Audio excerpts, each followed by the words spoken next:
What's going on YouTube? It's your boy Jason Plays back up in this jank with another video. And on today's video, we'll be focusing on Gamepass, Xbox Games Pass to be exact. And we have this ongoing narrative from PlayStation fanboys and Xbox haters that Game Pass is a business that is not sustainable over a long period of time. But time and time we keep getting these articles released by devs who are speaking out and saying that Game Pass is great for their game and it has also helped their game, as well as we have had numerous reports for Microsoft and Phil Spencer himself, who stated that they see a larger engagement of people engaging with the games when they're in Game Pass, and also that the sales for those games also increase as well. So I have no idea where or why we keep getting these arguments that the service is not sustainable when Xbox and developers keep telling us over and over that this system is sustainable.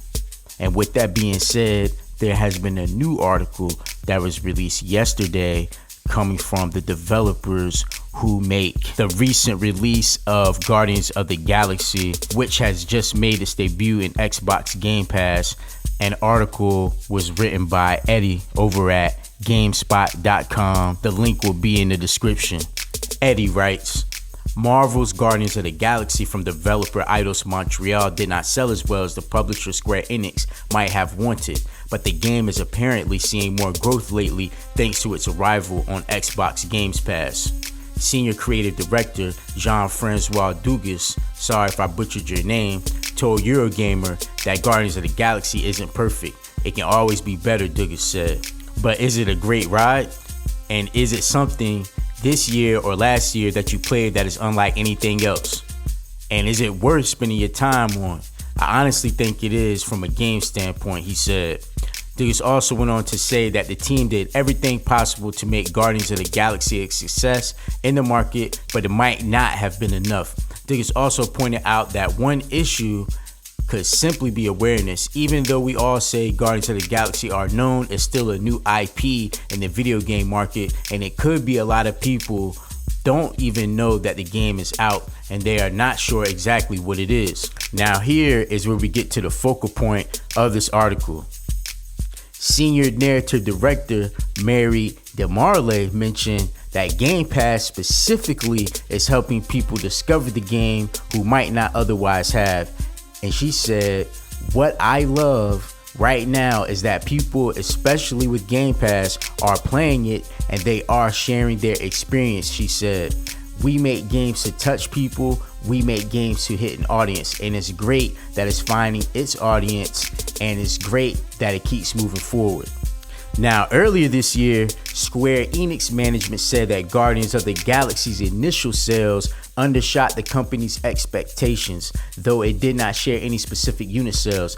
But despite that, Square Enix said that they've seen sales grow for the title since it launched its sales initiatives in November 2021, and we intend to work to continue to expand sales to make up for the slow start, Square Enix said.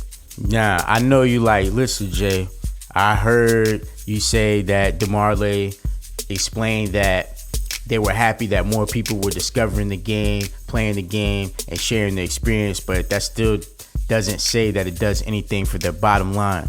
And you would be correct with that statement, but remember, as I stated earlier in this video, that there has been numerous reports from Phil Spencer and Xbox stating that when a game is entered or placed into the pool of titles in Xbox Game Pass, that it creates more engagement with the titles, which translates into more sales and more awareness for the game. And now that we have a collection of data that proves this point, I'm sure that the same benefits that previous titles and previous developers who have been involved with the Game Pass service will rub off on Guardians of the Galaxy, especially being that Guardians of the Galaxy is a Marvel property, in which being a Marvel property brings its own fan base along with it.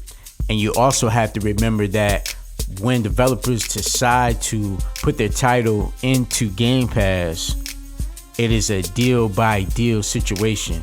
So no one deal is the same, but however the deal is constructed, the developers or publishers are compensated.